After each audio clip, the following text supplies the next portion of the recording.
In this video, I'm going to show you how to change the input on your Amazon Fire TV.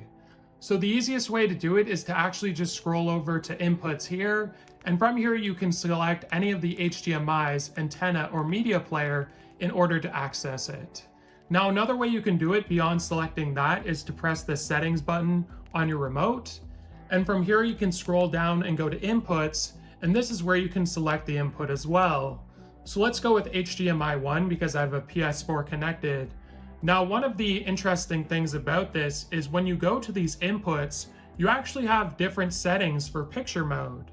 So if you press the settings button once you're on the HDMI and you scroll down and go to picture, you'll actually have a lot more options here that you can customize relative than at the home menu. So you'll see all these different settings here. Now let's go back to the home here. And if I press settings now, and I go back to, let's go back to picture, you'll see I only have a couple settings here. So if you ever want to customize your input settings, that's the way to do it. So hopefully this video was helpful. Like and subscribe, and we'll see you in the next one.